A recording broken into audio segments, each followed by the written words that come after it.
Welcome back to the Religious Studies Project. It's Monday, which means we have another new episode for you. I'm Andy Alexander, and with me today is... Savannah Finver. Thanks so much for being here. It's great to have you. Yeah, thanks so much for having me on. Now, today, we have this fantastic interview that you have done with Dr. S. Jonathon O'Donnell. And in this interview, you talk a bit about different critical approaches in the study of religion. Could you tell us a little more about this interview? Yeah, absolutely. So it was such a pleasure for me to be able to interview Dr. O'Donnell. The interview primarily focused on their most recent work that came out, Passing Orders. This book focuses on demons or demonology as a kind of discursive tool through which certain types of bodies are classified, separated, demarcated, and that are afforded or blocked from achieving certain rights.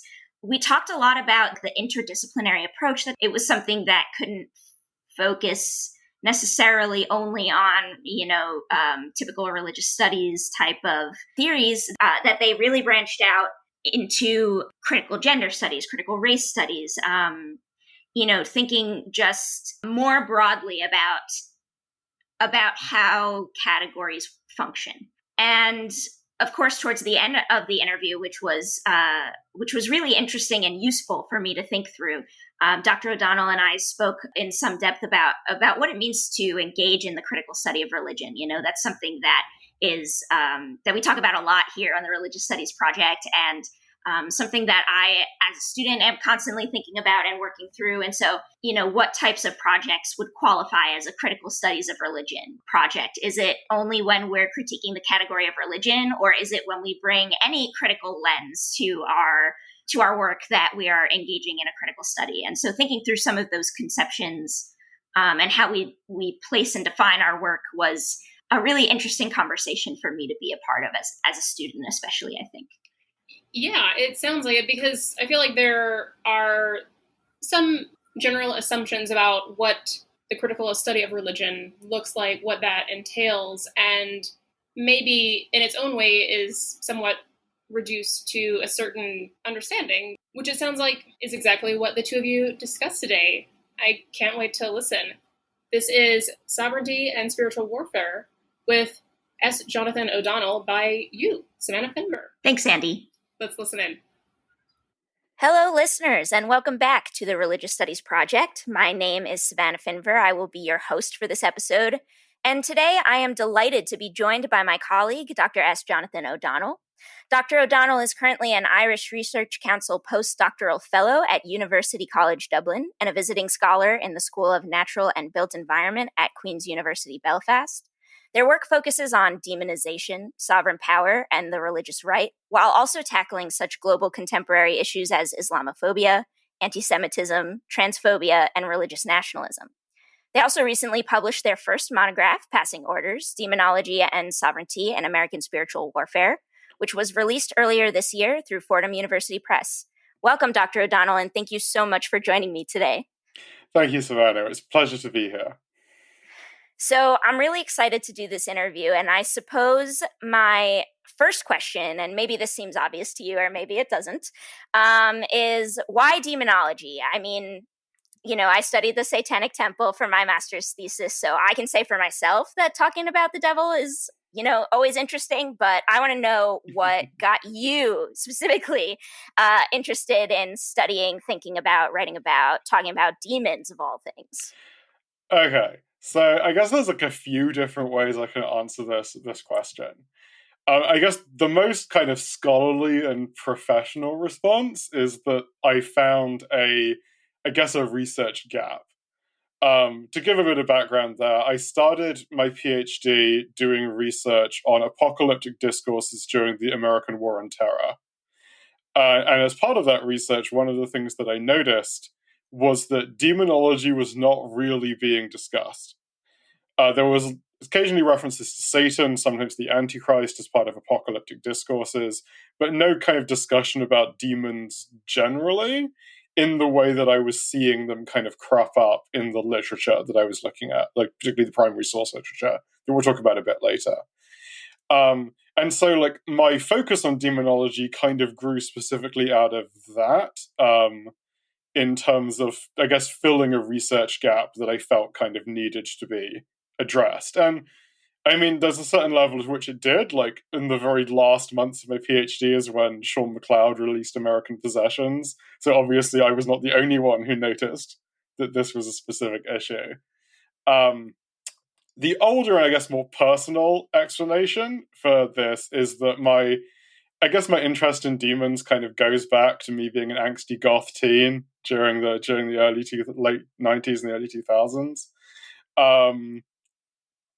And just generally, like, yeah, like, I mean, there's kind of a number of elements. There's the kind of weird experience of growing up as, like, a queer kid in Britain in the 90s under Section 28, where, like, the majority of queer representation that you see is villains in things, which kind of ended up having perhaps the opposite effect to the people who designed those things' goals, in that it just made me want to be a supervillain most of the time.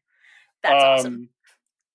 Which I think, like, then ultimately kind of led to a fascination for, like, villainized figures in media, in religion, in discourse, which then kind of fed ultimately into this kind of fascination with demonology, that then kind of took on a kind of more, like, political bent through my research. I mean, one of the ways that the research focuses specifically is on that relationship, that intersection between the demon as a kind of cultural figure, or as a kind of discursive object, and, like, politics and the workings of power in society.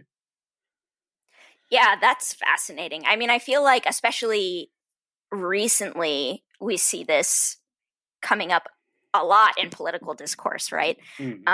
Particularly in the United States, I feel, especially with a strong evangelical presence in the Christian right. We hear a lot of, the devil's at work. So is that kind of what drove some of your research? I mean, very much. I mean, like, there was very much that element in which I ended up being interested in demons, and I was kind of looking for where the demons were. And where the demons primarily were was the United States, to a certain degree. Right. At least, like, at the point where I kind of made my decision to kind of do the research focus.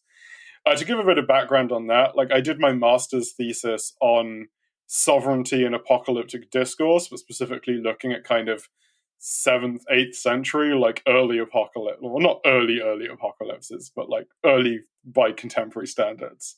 Sure. And one of the things I wanted to do for my PhD was to take the themes that I'd kind of picked up in those apocalyptic texts and talk about them in a more contemporary political, like, explicitly political contemporary context. And when I looked around myself, the where I saw these things playing out in a way that was accessible to me, also, like, linguistically, like, because was America. Right. Yeah, the English language focus, and yeah, that makes a lot of sense. So you started out with an interest in demons. That seems like it kind of led into this interest, right, in American political discourse. So I'm curious as to how this ultimately led into your project, your larger project that culminated in Passing Orders, your monograph that just came out. So this is a really interesting, I think, element, because there's a certain chicken and egg scenario that goes on there in terms of, like, whether my interest in demons led specifically to the focus on American politics, or whether my initial research into American politics pointed me in the direction of demons. And there's kind of those two are kind of working in conjunction, I think, in complicated and perhaps difficult to unpack ways. I guess the more immediate trajectory regarding the demons, and particularly the demons in the context of American politics, was that one of the elements when I was doing the literature review for my original dissertation was that the vast majority of literature that was theorizing demonology, or, like, theorizing demons, was entirely focused on either, I guess, two periods of history. Most of it was in the early modern period or the late medieval period, and focused on the European witchcraft demonologies, essentially. There's a lot of kind of critical theoretical scholarship, primarily using things like discourse analysis that kind of is operating in that sphere. The other aspect was for late antiquity, like very early Christian demonologies or demonologies in the kind of Second Temple sort of Jewish culture at that period. There was very little that was like theorizing and looking at demons in the contemporary era. Okay. Although like MacLeod's book kind of came out like right at the end of when I was doing my dissertation, but that was kind of the first major book that really tried to take demons seriously in the contemporary scenario. But this actually led me in really interesting directions, because it led me to kind of looking at what are the themes that were being unpacked in early modern demonology, like by these theoretical texts, and to what degree could I translate that, like those scholarly works to a contemporary context. And I ended up realizing that there are a number of kind of conceptual themes around which Christian demonology tended to orient itself, I guess, in terms of the way that the demon was constructed as a kind of discursive object or as a discursive figure. Right. Perhaps the most obvious that I think a lot of people know about is rebellion. The idea of rebellion, of willfulness, of kind of willful deviation from divine order. So like the Miltonic Satan kind of. Yeah, like that's the theme that Milton's Satan kind of picks up on and gets kind of appropriated and reappropriated in the kind of post-Miltonic romantic Satanist tradition. But there are also elements of one, I would call it in the book kind of ontological negation or ontological invalidity, like the idea that the demon, due to their rebellion against divine order, is kind of stripped of the capacity for legitimate substance. They don't really exist in a way that is, I guess, sustainable. Like they have no true ontological state. And the third one that I talk about is this kind of denial of futurity that kind of runs through demonology, this denial of reproductive capacity that kind of emanates from both their willful deviance and their kind of ontological negation. The demon is structurally positioned as incapable of founding or creating any kind of lasting order. Right. And I started reading more widely in contemporary theory about places where those ideas were being theorized and taken up. And that's kind of what led me ultimately to closer engagement with queer studies and with Black studies and with kind of post-colonial theory, where these themes of the negation of being, of the accusation of willful deviance, the denial of futurity, like these were major themes in that body of kind of critical theoretical scholarship. And that's kind of, I think, the combination of kind of looking at those themes through the lens of this kind of history and perhaps ultimately secularization of themes from Christian demonology in the European political tradition, and then ultimately the American political tradition, is kind of what led to the specific creation of the rather strange chimerical book that Passing Orders kind of ultimately became. Yeah, it's really interesting that you bring up queer theory and post-colonial theory. I've noticed, being a student in comparative studies and doing more interdisciplinary work now, that you see kind of these questions about what constitutes the human, and also, of course, who is not human, right? Who does not get to qualify as human. You see that actually, interestingly, less in religious studies, I feel like, than you see in some of these other disciplines. I definitely think that's the case, and I think in order to understand contemporary demonology, like, and the way that contemporary demonology, like in its technical, religious sense, like as belief in demonic spiritual entities that are active in the world, I think to understand how that operates today, like, you need this interdisciplinary focus. Like, you need to be able to look at the way that demonology both arises in conjunction with and intersects with constructions of whiteness, constructions of patriarchy, constructions of colonialism. Both like in its historical kind of emergence, but also in its contemporary effects. And I think that comes through very powerfully throughout your book. I think going off of this, since we're kind of jumping into some of the theories and the theoretical works that you were looking at as you were working on your monograph, I'm curious to know, and I'm sure our listeners also want to know, what your methodology was for a book like this. Of course, we talked a little bit about discourse analysis already, and looking at rhetoric and political rhetoric, especially. So that would be, I guess, the general like theoretical framework that you were operating within. But how do you go about finding resources on this topic? I've read a pretty substantial portion of the book now, and the Jezebel chapter, of course, is one of my favorites. And it seems like you're working a lot with primary texts, and then using kind of this interdisciplinary theoretical framework to contextualize some of these primary texts. Yeah. So, I mean, Jezebel is bae, and we stand. So that has to go out there. But yeah, so the book kind of sets itself up as a discourse analysis of contemporary demonology. And to work through this, I basically tracked down a whole series of primary source texts, primarily what are referred to as spiritual warfare manuals, which are books written by evangelicals for evangelicals. They're primarily designed to insiders. They operate as this curious hybrid of kind of a self-help manual, a kind of military strategy guide, and like a kind of demonological treatise and like different measures. And they also exist on a kind of continuum from a kind of what I think of as maybe a pure self-help narrative that's primarily about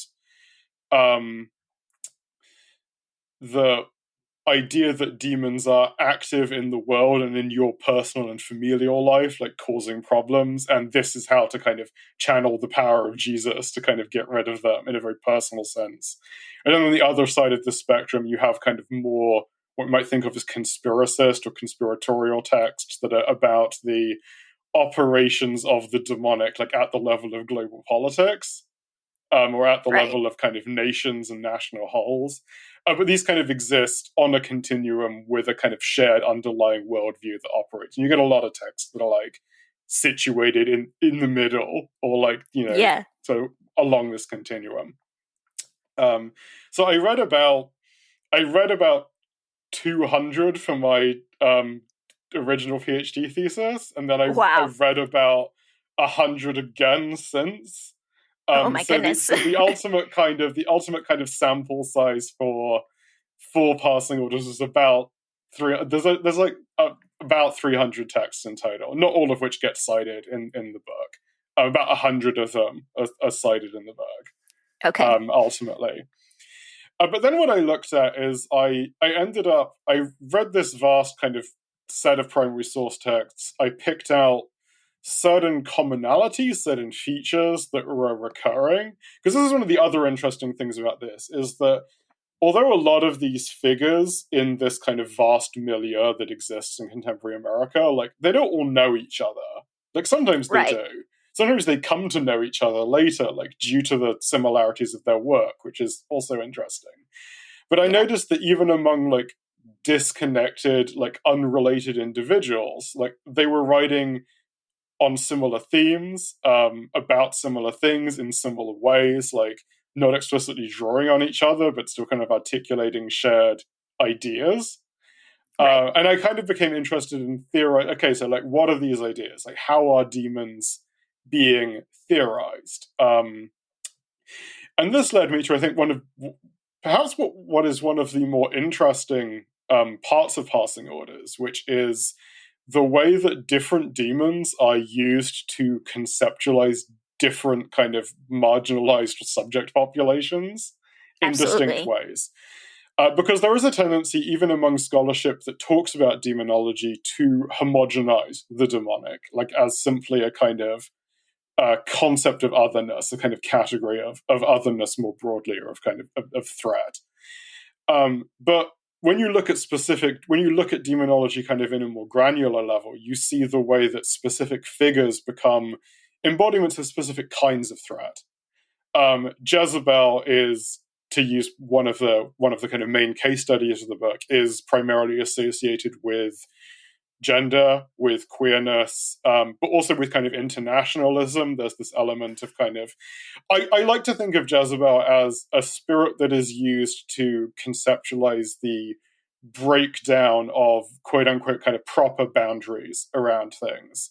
Whether that's the normative family, like normative gender and sexual relations, like the nation as a kind of organic bodily whole. Because Jezebel is also used to conceptualize ideas of like addiction and like abusive power dynamics between people, like as well as these kind of more macro level. There's this element of which Jezebel is used to conceptualize this kind of breakdown of the proper boundaries between objects, like within these people's worldview. But Jezebel was very rarely, if ever, used to conceptualize Islam, for example, which is a common bugbear within evangelical discourse. Like they're often writing many Islamophobic tracts.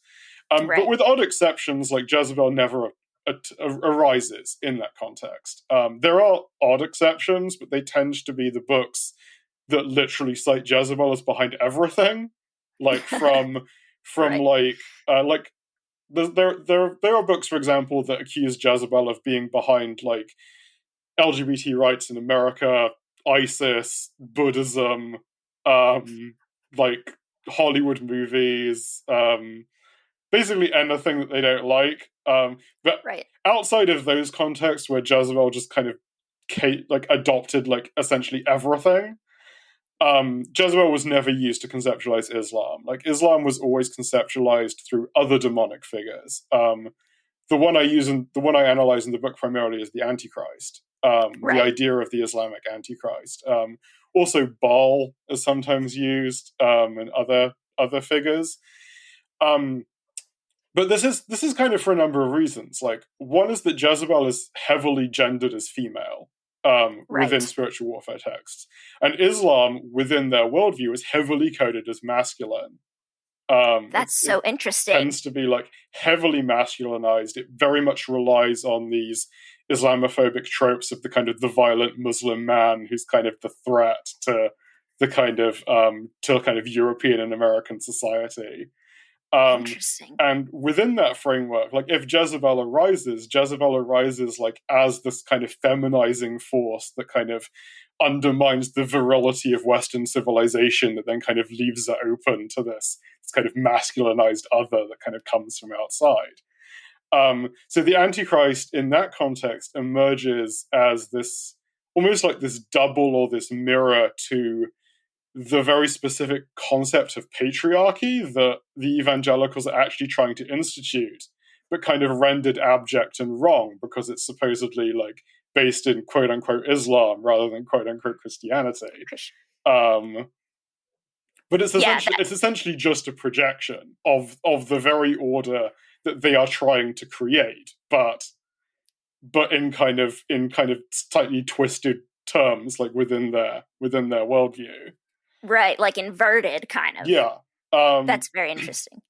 But this kind of gets, I think, onto the broader point, which is, I think, when you start looking at demonology on a granular level, theoretically, you need to start using different theoretical lenses depending on the way that the demon is being conceptualized within that context. So there is an element to which, like, I derived my theory from the primary source materials to a degree. So with Jezebel, for example, I was looking at her and I'm like, okay, so she's primarily associated with gender, with like ideas of hyperfeminization, with ideas of the kind of the breakdown of the nation state, with kind of queer and trans subjectivities. So I started drawing on the resources of gender theory and of queer theory to kind of think through this, and queer international relations theory, for example, in the context of the kind of more internationalist dimensions of Jezebel's demonologies. With Islam, with the kind of demonologies of Islam, I looked at scholarship on Islamophobia, like scholarship on like critical race theory. Like there's a significant element of anti-blackness that goes into that. Due to the way that like blackness and Islam are kind of have this very specific relationship within American kind of Christianity and American culture generally. Right. So there was this element to which I drew on these theoretical lenses that I thought were illuminating for conceptualizing and thinking through the way that the specific demonic figures that I was kind of analyzing operated, which leads, I think, to the book being ultimately very, very interdisciplinary. It draws on kind of religious studies and occasionally on theology, although it's not theological, but it uses like the people I study use theology. So there's some theology that's kind of necessary to contextualize that. But it also draws heavily on critical theory, on queer theory, on critical race theory, on Black studies, on kind of settler colonial and post-colonial theory and kind of decolonial criticism.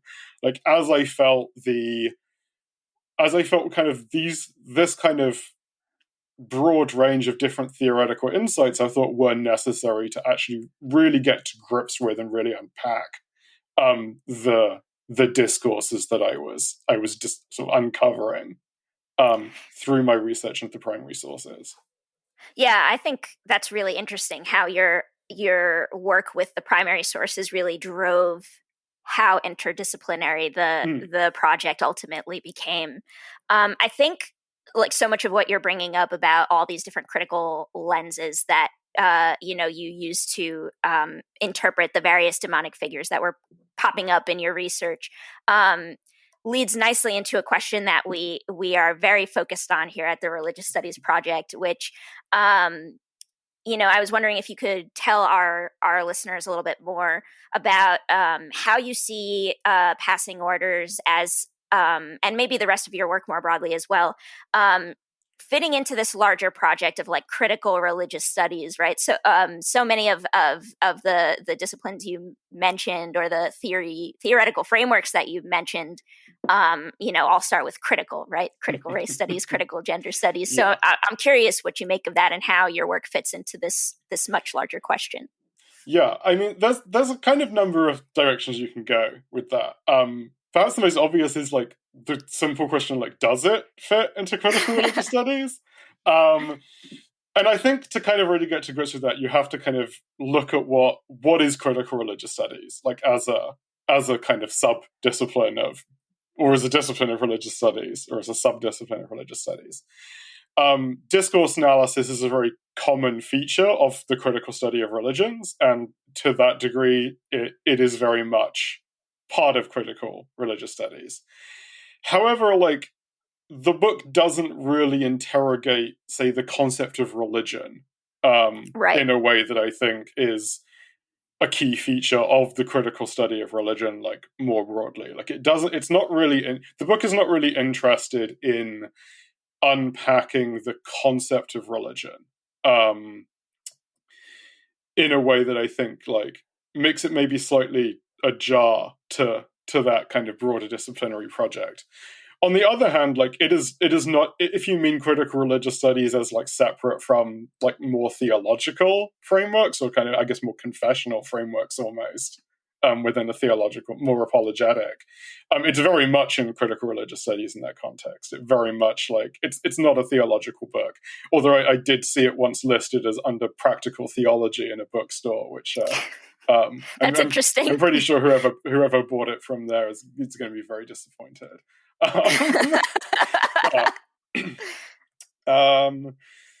But like, the book is very critical, and the book draws on various critical frameworks that I think are perhaps important and necessary for broadening the critical study of religions as it currently exists. I think a core feature of the critical study of religions is partly like an interrogation of the way that religion emerges as a conceptual category, like through the enterprise of European colonialism, for example.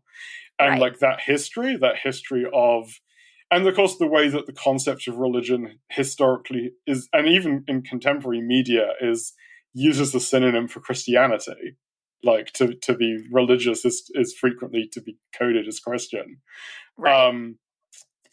And the book very much kind of wrestles with and takes up like that trajectory of the critical study of religions. It's very focused on colonialism, like and indeed on neocolonialism, like on the continual perpetuity of the kind of colonial mode of extraction and epistemic violence. It's like heavily tied up with the interrogation of categories of race, of gender, of citizenship, of sexuality that emerge kind of with the category of religion, like in modernity, like specifically in colonial modernity. So I think that's kind of how it fits into that broader project. I think it contributes in a way that importantly brings critical analyses of the history of religion into closer dialogue with other kind of critical theoretical frameworks drawn specifically here from what is often classified as kind of critical theory and cultural studies as like a broad kind of interdisciplinary framework. Like it's heavily invested in kind of drawing on those resources and bringing them to bear, like on what would be classified, I think, generally as like quote unquote religious discourses. Yeah, absolutely. I think I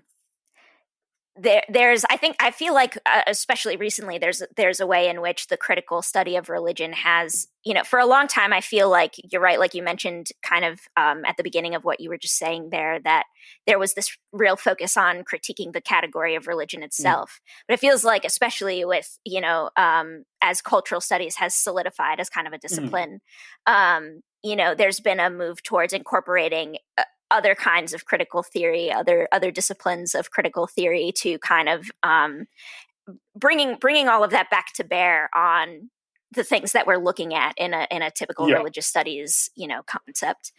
I see that we are quickly running out of time. There's so much more we could say about this, but I want to make sure that you get a chance to tell us about what is coming next for you. I feel like so many people are going to want to know, like after demonology and the American religious right, and what's next.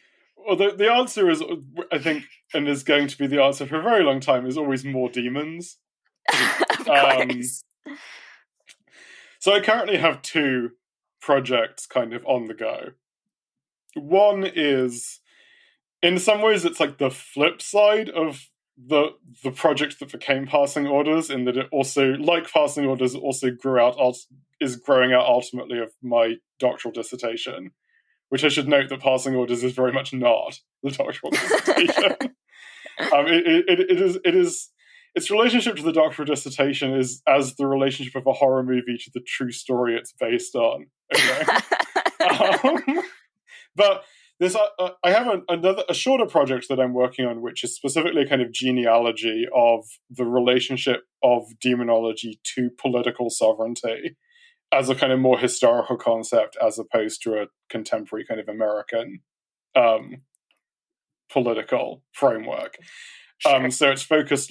It's specifically going to be oriented around looking at key historical theorists of sovereignty, like Jean Baudin, like Thomas Hobbes, for example, and the way that demonology influences the way that they construct sovereignty, and thus ultimately the way that demonology underwrites the concept of the sovereign nation state as it kind of arises in modernity, as a kind of disavowed foundation that intersects with, for example, fears of international anarchy and things like that. Right. So that's like kind of the prequel. Yeah, it's like it's the prequel. It's the prequel book. It's currently tentatively titled Over Pandemonium. Nice. Which I just like as the title. Although the title might change. The other project that I'm working on, which is a longer project, and is more of a direct sequel to Passing Orders, is also looking at contemporary American demonology in the contemporary period, but is focused far more on discourses of ecology, discourses of the human, of post-humanism. It's going to be looking specifically at intersections between evangelical demonology, climate skepticism, kind of rising eco-fascist currents, but using a combination of kind of eco-criticism and kind of post-humanist theory and things like that to kind of interrogate the intersections of kind of demonology, ecology, and technology in contemporary America. Nice. I think that's going to be very timely, especially with all of our discussions around climate change and climate activism that have been so prevalent in American political discourse recently.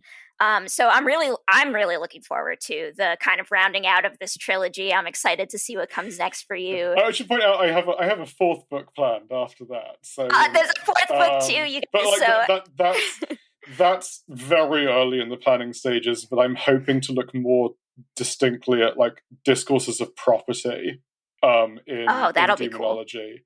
One of the things I point out in a few articles and in the book that I haven't really had time to theorize is the way that demons are frequently equated to squatters within evangelical discourse. That's interesting. And I really want to look at the way that intersects with specifically American concepts of racial capitalism, of private property, and things like that.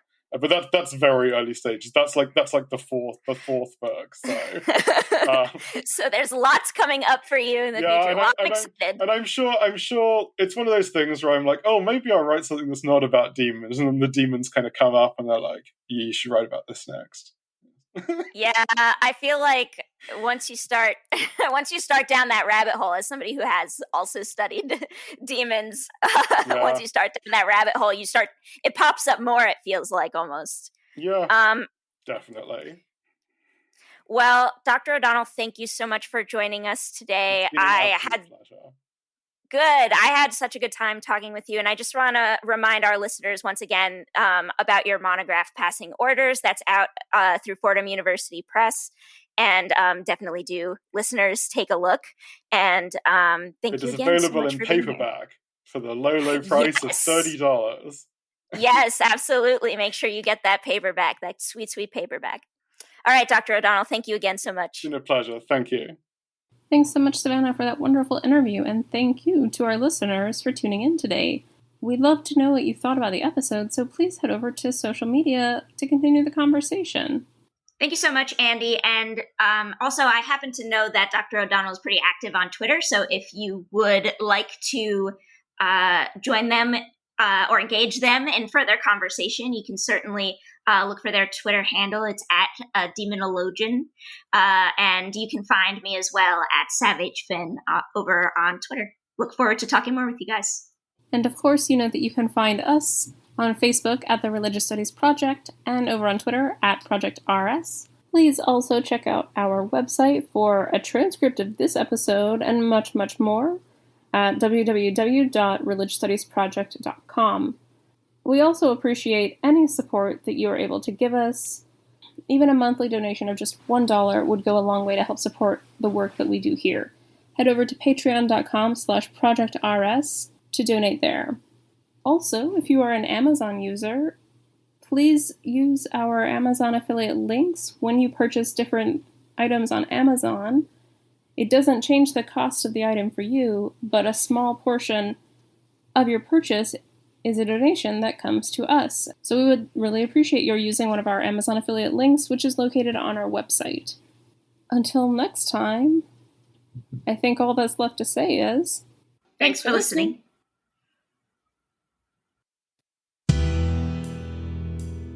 The RSP is sponsored by the BASR, NAASR and the IAHR and is produced by the Religious Studies Project Association, a Scottish charitable incorporated organisation. Find out more at religiousstudiesproject.com.